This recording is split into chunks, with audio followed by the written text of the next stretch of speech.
I swear, man, they're doing this on purpose. They have to be, because we're talking about it here on the YouTube channel. Cam Robinson made a tweet about this too. The list has gotten people talking, and at the end of the day, that is what TSN wants. But, you know, there's a reason it's being discussed. It's because it's a list that has quite an interesting order of the players on it. Let's go over onto TSN and talk about what they posted yesterday. Or not they posted, it was NHL Watcher who posted it. But earlier yesterday, we had ourselves TSN's list of the top U24 players in the National Hockey League. There's 10 of them, and they're ranked in order. 10th overall is Brady Tkachuk. 9th overall is Quinn Hughes. 8th overall is Miro Heiskanen. 7th is Jake Ottinger. 6th overall is Elias Pettersson. 5th overall is Rasmus Dahlin. 4th is Nick Suzuki. 3rd is Jack Hughes. 2nd is Jason Robertson. And 1st overall is Cale Makar. Now, this list is pretty peculiar, in that some of the names that are on it are not actually under 24, and then the other conversation going around was discussing the order of the players. That big number 4 there is one that I think we need to discuss. Montreal Canadiens center Nick Suzuki. Now, Suzuki, in isolation, is a talented player. We all kind of know how good Suzuki has been for the Habs, and he's under 24, so he definitely belongs on a list of under 24 top 10 players. It's just having him over Rasmus Dahlin, having him over Elias Pettersson, that in and of itself is a pretty interesting decision. Before we go over and dissect more of these conversations in greater detail, I just wanted to read some of the other replies here. NHL Watcher replied to his own tweet because he's the one that posted the picture of the TSN TV segment. And he said, I guess this list is U24 before the season started because Elias Pettersson isn't under 24 years old. If EP is on this list, then Adam Fox should be as well. Cam Robinson also had himself a comment regarding the same thing. I have some questions, he says. EP isn't a U24 player, but if he is considered one, then where is Adam Fox? Also, how is Nick Suzuki, whom I like a ton, so high? But they have us talking, so the list has been a success. And so when it comes to Nick Suzuki and how good he is, Habs fans love this guy. I love this guy. Everybody seems to love Nick Suzuki because he's very talented and he plays a good, honest game. Plus the fact that he's capable of scoring and he's capable of playmaking and his overall understanding of the game around him is so good. Plus the fact that, of course, he scores nasty shootout goals, Datsuk style, night in and night out. But for Nick Suzuki, it's quite interesting because I've seen a lot of Habs fans looking at this list particularly and saying, okay, hold your horses there, TSN. I like Nick Suzuki, but is he better than Dahlin?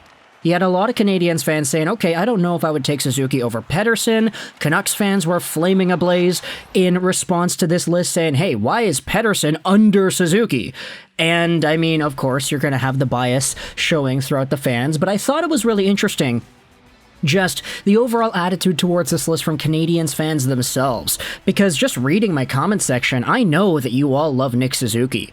But it's just whether or not he's good enough to be definitively considered better than the guys he is on top of. In fact, here's a reply to the entire thing from Craig Button. He actually said this: everything that Nick Suzuki does is elite. And you know, I'm not going to disagree with that. Nick Suzuki is very, very good. Probably the only thing he needs to work on is winning faceoffs, I guess. Maybe becoming a little bit stronger, but then again, he's played in the NHL for quite a while, so I think he kind of knows what he's getting into when he goes in the board battles, etc., etc. He's at 30 points in 30 games played this season, by the way, on pace for 38 goals and 82 total points. So Suzuki has been very good. And Craig Button saying that he's elite at everything, not necessarily an incorrect statement in my mind. It's just, you take a look at the next reply here from Mike Johnson. I like Nick Suzuki, but he's not better than Rasmus Dahlin, is he? He might be a Norris Trophy finalist. I don't think Suzuki will be up for the Hart. Dahlin has more points as a D-man, and he plays a bigger role. I don't understand how he could possibly be lower than Suzuki. Now, for Rasmus Dahlin, He does indeed have more points than Suzuki does in fewer games played as well. Dahlin's got 35 points in 29 games played, on pace for 98 on the year. Now, sure, where we talked about how Nick Suzuki probably needs to work on faceoffs, Rasmus Dahlin doesn't take faceoffs, so that's kind of a moot point. But Rasmus Dahlin is a guy that if I had to make a team from scratch today, and I had to say, okay, I'm picking one of these guys, Suzuki or Dahlin, I'm going with Dahlin. Mostly because even though Suzuki is such a capable two-way center, I feel like Rasmus Dahlin is right on the cusp of being one of the best defensemen in the entire gosh darn league. He just has that higher level of play, that X factor. He's got an offensive mind and ignition in his feet and in his hands that make him create plays in ways that not many people on the planet are capable of doing.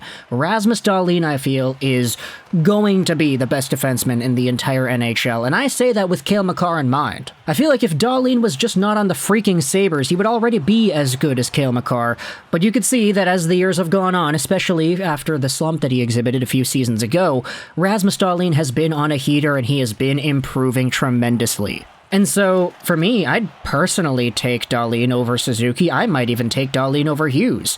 I mean, Jason Robertson being where he is, it's tough to argue. Second overall behind Makar. I mean, the guy's a top point scorer in the entire league with McDavid and Draisaitl, so him being here makes sense. But then you also talk about Elias Pettersson. And this is the conversation that I thought was more interesting to have for my fan base in particular, because a lot of you are Canucks fans, a lot of you are Canadiens fans, and we've actually talked about Canucks versus Habs things before. We made that video a few years ago talking about how some Canadiens fans were saying that Kotkaniemi was better than Elias Pettersson, and that was absolute comedy. I'm sorry, Canadiens fans, you know I love you all. You know you're part of the reason why this YouTube gig is even my full-time job. It's because we've got fans like you that are dedicated and committed to talking about hockey and listening to what I have to say, which I'm very grateful for. But when some of y'all were saying that Kotkaniemi was better than Pettersson, man, my spidey sense was starting to go off. I was like, wait a minute, that's not right. And so now, with this Nick Suzuki thing, I will say that Pettersson and Suzuki are both kind of in common the best centers they have on their teams. They also were taken in the same draft, Pettersson 5th overall, Suzuki down there in the 13th overall spot. Petey, though, has more points this season, 34 in 29 games played, and I feel like when it comes to overall contributions to their team, you could say, oh, Pettersson has this amount of points, the Canucks have scored this amount of goals, involvement percentage, whatever, but for Pettersson, he is unequivocally the best player on the team, and it's not even close. He carries this team on his back almost every single game, especially when the Canucks are losing and nothing's going right. The only one that's going out there and still giving us oohs and ah moments, it's Pettersson. And unfortunately, I don't know, nor do I think I could really say the same about Nick Suzuki. Like, he's not there yet. If you were to ask me today, okay, who are you picking to play on your NHL team right now, I'd take Pettersson over Suzuki.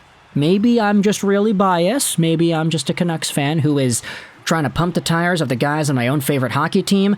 But the Canadiens are my second favorite squad, so, you know, it kind of pains me to be talking about this.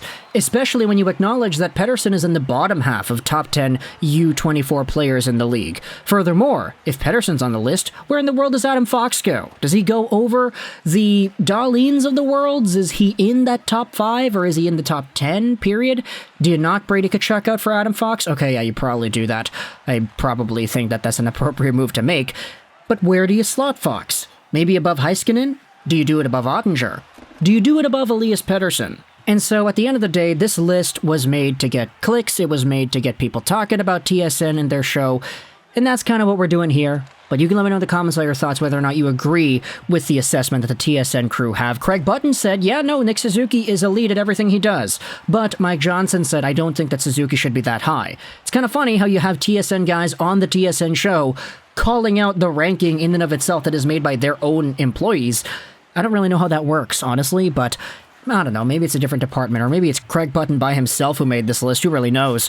But thoughts in the comment section below about Nick Suzuki being ranked over Rasmus Dahlin and over Elias Pettersson. Where do you think Adam Fox should go on this list? Should he actually been included?